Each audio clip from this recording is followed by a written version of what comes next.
नमस्कार दर्शक बंधु मु हूँ छोटू ओडिया वास न्यूज चैनल को आपण मानक स्वागत। आपण माने देखुअछंती आजिर किछि महत्वपूर्ण खबर। वीडियो स्टार्ट करबा पूर्वरु जदि आपण माने एही चैनल रे नुआ अछंती ताहेले शीघ्र सब्सक्राइब करि नियंतु। ता पाखरे थिबा बेल आइकन को ऑल रे सेट करि नियंतु। ता फल रे आपण माने मोर नुआ वीडियो रो अपडेट शीघ्र पाई परिबे। सो चलंतु आउ डेरी न करी देखि नेबा आजिर किछि महत्वपूर्ण खबर। आजिर प्रथम खबर आजिठू जुक्त 2 खाता देखा सरीब 22 रे। आजिठू उच्च माध्यमिक शिक्षा परिषद CHSE रो जुक्त 2 परीक्षा खाता मूल्यांकन आरंभ। प्रथम पर्याय सोमवार ठारू आरंभ होई 22 तारिख रे सरीब। खाता मूल्यांकन पाई उभय ऑनलाइन और ऑफलाइन मूल्यांकन केंद्र रो व्यवस्था करा जाईछि। प्रथम पर्याय ऑनलाइन मूल्यांकन चलित मास 21 तारिख रे सरीबाकू थिबा बेले ऑफलाइन मूल्यांकन 22 रे सरीब। ऑफलाइन मूल्यांकन पाई 65 टी कॉलेज को सेंटर करा जाईछि। सही परी ऑनलाइन पाई 60 टी कॉलेज को चयन करा जाईछि। बाकी समस्त कंप्यूटर सेंटर को चयन करा जाईछि। सूचना अनुसार प्रथम पर्याय मूल्यांकन रे कला विभागर 17टी, विज्ञान विभागर 18टी और वाणिज्य विभागर 14टी विषय रे मूल्यांकन करा जिवो। द्वितीय पर्याय ऑनलाइन मूल्यांकन 27 तारिख रु आरंभ होई मे 7 तारिख पर्यंत चलिबो। ऑनलाइन रे 23 एप्रिल रु आरंभ होई मे 4 रे शेष हेबो। एही समय रे कला समेत धंदामूलक शिक्षार मूल्यांकन करा जिवो। द्वितीय पर्याय कला विभाग मूल्यांकन समय रे 27टी विषय, विज्ञान रे 24टी और वाणिज्य रे 18टी विषय रे मूल्यांकन हेबो। परवर्ती खबर पीएम किसान रो बड़ अपडेट। एही मास रे आसी पारे 14तम किस्ती पाखरे रखि थांतु एही डॉक्यूमेंट। पीएम किसान सम्मान निधि योजना रो 14तम किस्तीर तारीख शीघ्र परिपारंती केंद्र सरकार। एही किस्ती एप्रिल और जुलाई 2023 मध्य मिलिबार आशंका रहिछि। तेबे एहार 13तम किस्ती 26 फेब्रुआरी 2023 रे जारी करा जायथिला। एपरी परिस्थिति रे एही योजना रे शामिल होइथिबा नुआ चाषी को परवर्ती किस्तीर लाभ उठाइबा पाई शीघ्र आवेदन करबाकू पड़िबो। एहा पूर्वरु जेउ चाषी माने आवेदन करि सारिछंती से माने निज स्थितिर जांच करि पारिबे। वर्तमान कृषक माने 14तम किस्ती पाई अपेक्षा करिछंती। सरकारक एही उच्चाभिलाषी योजना सहित प्राय 9 कोटी कृषक जड़ित अछंती। एही योजना अधीन रे कृषक माने प्रति वर्ष 2 रु 2000 टंका पांती। सरकार एही योजनार हिताधिकारी मानंकु वार्षिक 6000 टंका दियंती। एहा व्यतीत एही योजना रे पंजीकृत कृषक मानंक पाई सरकार किसान क्रेडिट कार्ड आवश्यक करूछंती। एहार उद्देश्य हेउची कृषक मानंकु आर्थिक सशक्तिकरण करिबा। एपरी करंतु आवेदन पीएम किसान सम्मान निधि योजना रे रजिस्टर करबा पाई प्रथमे योजनार ऑफिशियल वेबसाइट www.pmkisan.gov.in को जानतु। एहार होम पेज रे फार्मर कॉर्नर को जाई न्यू फार्मर रजिस्ट्रेशन ऊपर क्लिक करंतु। एहा परे निजर आधार नंबर दियंतु ओ कैप्चा कोड एंटर करंतु। परे क्लिक हियर टू कंटिन्यू रो ऑप्शन ऊपर क्लिक करंतु। एहा परे यस ऊपर क्लिक करी पीएम किसान पंजीकरण फॉर्म 2023 पूर्ण करंतु। फॉर्म पूर्ण करबा परे एहाकू सबमिट करी एहार एक प्रिंट आउट बाहर करंतु। डॉक्यूमेंट एही योजना रे रजिस्ट्रेशन करबा पाई आपनकू आधार कार्ड, जमीर कागज पत्र, नागरिकता प्रमाण पत्र, आय प्रमाण पत्र, पासपोर्ट साइज फोटो इत्यादि डॉक्यूमेंट आवश्यक। एहा व्यतीत आपनकू एही बैंक अकाउंट रो डिटेल्स देबाकू पड़िबो जेउथिरे आपण पीएम किसान सम्मान निधि योजना अधीन रे मिलुथिबा टंका नेबाकू चाहुछंती। एहा सह आपनकू एक मोबाइल नंबर देबाकू पड़िबो जहा फल रे आपनकू एथिरे जड़ित अपडेट मेसेज माध्यम रे मिलिबो। परवर्ती खबर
ପରବର୍ତ୍ତୀ ଖବର ଅଟୋ ଚାଲକଙ୍କ ପାଇଁ ନୂଆ ନିୟମ ଆଣିଛି ବିଏଏମସି। ମନ ଇଚ୍ଛା ଲୁଟି ପାରିବେନି ଅଟୋ ଚାଲକ, ମୂଲ୍ୟ ବଢ଼ାଇ ଆଦାୟ କରିପାରିବେନି ଭଡ଼ା। ରାଜଧାନୀରେ ଅଟୋ ଚାଲକଙ୍କ ପାଇଁ ଖୁବ୍ ଶୀଘ୍ର ନୂଆ ପଲିସି ଆଣିଛି ବିଏଏମସି। ପୋଲିସ ପ୍ରଶାସନଙ୍କ ପକ୍ଷରୁ ଏନେଇ ଏକ ପ୍ରସ୍ତାବ ଦିଆଯାଇଥିବା ବେଳେ ତର୍ଜମା କରୁଛି ବିଏଏମସି। ସହରରେ ଅଟୋ ଯାତାୟାତ ଓ ଅଟୋ ଚାଲକଙ୍କ ପାଇଁ ଦିଆଯାଇଥିବା ପ୍ରସ୍ତାବରେ ରହିଛି ଅନେକ ନିୟମ। ଅଟୋ ଚାଲକଙ୍କ ମାନଙ୍କ ମନ ଇଚ୍ଛା ଗ୍ରାହକଙ୍କ ଠାରୁ ଭଡ଼ା ଆଦାୟ କରିପାରିବେ ନାହିଁ। କୋଲକାତା, ଦିଲ୍ଲୀ, ମୁମ୍ବାଇ ଭଳି ଏକ ନିର୍ଦ୍ଦିଷ୍ଟ ଭଡ଼ା ରହିବ। ଅଟୋ ଷ୍ଟାଣ୍ଡରେ ଏକ ରେଟ୍ ଚର୍ଚ୍ଚା ଲାଗିବ ଏବଂ ଅଟୋରେ ମଧ୍ୟ ଏନେଇ ଉଲ୍ଲେଖ ରହିବ। ତେବେ ନିର୍ଦ୍ଦିଷ୍ଟ ରୁଟ୍ ପାଇଁ ଭଡ଼ା ଫିକ୍ସ ହେବ। କିଲୋମିଟର ହିସାବରେ ନିର୍ଦ୍ଧାରିତ ରେଟ୍ ଚର୍ଚ୍ଚା ଅନୁସାରେ ଗ୍ରାହକ ଭଡ଼ା ଦେବେ, ଯାହା ଫଳରେ ବର୍ଗର ଲୋକେ ଉପକୃତ ହେବେ।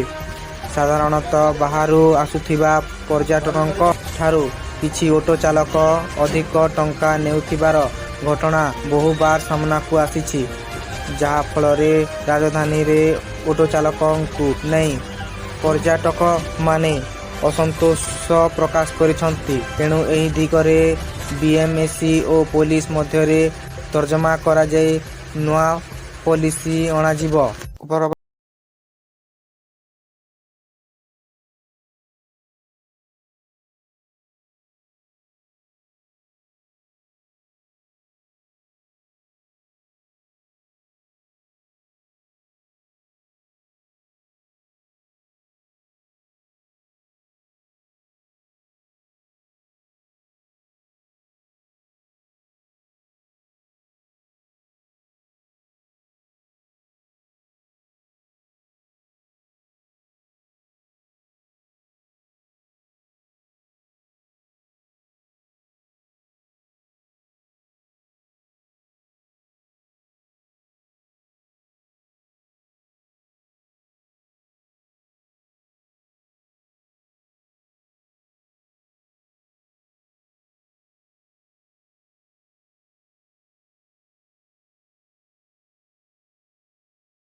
ପରବର୍ତ୍ତୀ ଖବର, ଝଡ଼ ବର୍ଷା ନେଇ 17 ଜିଲ୍ଲାକୁ ୟେଲୋ ୱାର୍ଣ୍ଣିଂ। ରାଜ୍ୟରେ ପାରଦ ଉପରମୁହାଁ ରହିଥିବା ବେଳେ ପାଗ ଶୁଖିଲା ରହିଛି। ଆସନ୍ତା 2ରୁ 3 ଦିନ ମଧ୍ୟରେ ରାଜ୍ୟ ପାଣିପାଗରେ ବିଶେଷ ପରିବର୍ତ୍ତନ ନଥିବା ବେଳେ କେତେକ ସ୍ଥାନରେ ବିଜୁଳି ଓ ଘଡ଼ଘଡ଼ି ସହ ବର୍ଷା ହେବା ନେଇ ଆଞ୍ଚଳିକ ପାଣିପାଗ ବିଜ୍ଞାନ କେନ୍ଦ୍ର ପକ୍ଷରୁ ପୂର୍ବାନୁମାନ କରାଯାଇଛି। ସୋମବାର 17 ଜିଲ୍ଲାରେ ଝଡ଼ ବର୍ଷା ହେବାର ଆଶଙ୍କା ରହିଥିବାରୁ ସମ୍ପୃକ୍ତ ଜିଲ୍ଲାକୁ ୟେଲୋ ୱାର୍ଣ୍ଣିଂ ଦିଆଯାଇଛି। ଏଥିସହ ରାଜ୍ୟରେ ଝଡ଼ ବର୍ଷା ନେଇ ସ୍ୱତନ୍ତ୍ର ରିଲିଫ କମିଶନର SRC ସମସ୍ତ ଜିଲ୍ଲାପାଳଙ୍କ ସହ ଆଲୋଚନା କରିଛନ୍ତି। ଝଡ଼ ବର୍ଷା ଜନିତ ସ୍ଥିତିର ମୁକାବିଲା ପାଇଁ ପ୍ରସ୍ତୁତ ରହିବା ସହ କ୍ଷୟକ୍ଷତି ଉପରେ ନଜର ରଖିବା ପାଇଁ SRC କହିଛନ୍ତି। ସୂଚନା ଅନୁସାରେ ସୋମବାର ବାଲେଶ୍ୱର, ଭଦ୍ରକ, ଯାଜପୁର, କେନ୍ଦ୍ରାପଡ଼ା, କଟକ, ଜଗତସିଂହପୁର, ପୁରୀ, ଖୋର୍ଦ୍ଧା, ନୟାଗଡ଼, ଗଞ୍ଜାମ, ଗଜପତି, ମୟୂରଭଞ୍ଜ, କନ୍ଧମାଳ, ରାୟଗଡ଼ା, କୋରାପୁଟ, କେନ୍ଦୁଝର ଓ ଢେଙ୍କାନାଳରେ ଝଡ଼ ବର୍ଷା ହେବ। ଏହି ସମୟରେ ପବନ ବେଗ ଘଣ୍ଟା ପ୍ରତି 40ରୁ 50 କିମି ପର୍ଯ୍ୟନ୍ତ ରହିବ। 11 ତାରିଖରେ ମଧ୍ୟ ରାଜ୍ୟର କିଛି ଜିଲ୍ଲାରେ ବିଜୁଳି ଘଡ଼ଘଡ଼ି ସହ ହାଲୁକାରୁ ମଧ୍ୟମ ଧରଣ ବର୍ଷା ହେବା ନେଇ ପୂର୍ବାନୁମାନ କରାଯାଇଛି। ଏନେଇ ମୟୂରଭଞ୍ଜ, କେନ୍ଦୁଝର, ଗଜପତି, ରାୟଗଡ଼ା, କନ୍ଧମାଳ, କଳାହାଣ୍ଡି, ନବରଙ୍ଗପୁର, କୋରାପୁଟ ଓ ମାଲକାନଗିରି ଜିଲ୍ଲାକୁ ୟେଲୋ ୱାର୍ଣ୍ଣିଂ ଜାରି କରାଯାଇଛି। ସେହିପରି 12 ତାରିଖରେ ମୟୂରଭଞ୍ଜ, କେନ୍ଦୁଝର, ଗଜପତି, ରାୟଗଡ଼ା, ନବରଙ୍ଗପୁର, କୋରାପୁଟ ଓ ମାଲକାନଗିରି ଆଦି ଜିଲ୍ଲାରେ ଘଡ଼ଘଡ଼ି ସହ ବର୍ଷା ହେବାର ସମ୍ଭାବନା ରହିଛି। ଅନ୍ୟପକ୍ଷରେ ଶନିବାର ଭଳି ରବିବାର ମଧ୍ୟ ପାରଦ 40 ଡିଗ୍ରୀ ପାଖାପାଖି ରହିଥିଲା। ବାରିପଦାରେ ସର୍ବାଧିକ ତାପମାତ୍ରା 39.5 ଡିଗ୍ରୀ ରେକର୍ଡ କରାଯାଇଥିବା ବେଳେ ଝାରସୁଗୁଡ଼ାରେ 39 ଡିଗ୍ରୀ ସେଲସିୟସ୍ ରହିଥିଲା। ସେହିପରି ରାଜ୍ୟର 9 ସହରର ତାପମାତ୍ରା 38 ଡିଗ୍ରୀ ଓ ଏହାଠାରୁ ଅଧିକ ଥିଲା। 10 ସହରରେ ତାପମାତ୍ରା 37 ଡିଗ୍ରୀ ବା ତାହାଠାରୁ ଅଧିକ ରେକର୍ଡ କରାଯାଇଥିବା ବେଳେ ଅପରାହ୍ନରେ କୋରାପୁଟ, ରାୟଗଡ଼ା, କନ୍ଧମାଳ, ଗଜପତି, ଗଞ୍ଜାମ ଓ ନବରଙ୍ଗପୁରର କିଛି ଅଞ୍ଚଳରେ ଘଡ଼ଘଡ଼ି ସହ ହାଲୁକା ବର୍ଷା ହୋଇଥିଲା। ପରବର୍ତ୍ତୀ ଖବର ସାର୍ଟିଫିକେଟ ମାମଲା, CBI ତଦନ୍ତ ପାଇଁ ଚିଠି ଲେଖିଲେ ମହାଡାକପାଲ। ଫେକ୍ ସାର୍ଟିଫିକେଟ ମାମଲାର ହେବ CBI ତଦନ୍ତ। ଭାରତୀୟ ଡାକ ବିଭାଗରେ ନକଲି ସାର୍ଟିଫିକେଟ ଦେଇ ଚାକିରି ଘଟଣାର CBI ତଦନ୍ତ ପାଇଁ ଚିଠି ଲେଖିଛନ୍ତି ମହାଡାକପାଲ। ଏହି ମାମଲାରେ ଏକାଧିକ ରାଜ୍ୟର ସମ୍ପୃକ୍ତି ରହିଥିବାରୁ CBI ତଦନ୍ତ ପାଇଁ ଚିଠି ଲେଖିଥିବା କହିଛନ୍ତି ମହାଡାକପାଲ। କିଛି ଦିନ ତଳେ ବଲାଙ୍ଗୀର ଜିଲ୍ଲାର ଏହି ଘଟଣା ସାମ୍ନାକୁ ଆସିଥିଲା। ପରେ ଘଟଣାର ତଦନ୍ତ ରାଜ୍ୟ ସରକାର କ୍ରାଇମବ୍ରାଞ୍ଚକୁ ଦେଇଥିଲେ। ତେବେ ଏହି ଘଟଣା ବିଷୟରେ ଅଧିକ ତଦନ୍ତ ହେବ ବୋଲି ପରେ ଅନ୍ୟ ଜିଲ୍ଲାରେ ମଧ୍ୟ ଏହି ଠକାମି ଚାଲିଥିବା ଜଣାପଡ଼ିଥିଲା।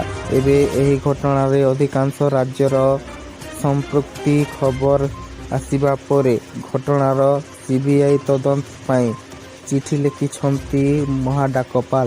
ଏହି ନକଲି ସାର୍ଟିଫିକେଟର ଚେର କୁଆଡ଼େ ଲମ୍ବିଛି ସେ ନେଇ ଏବେ ବଡ଼ ତଦନ୍ତ ହେବାକୁ ଯାଉଛି।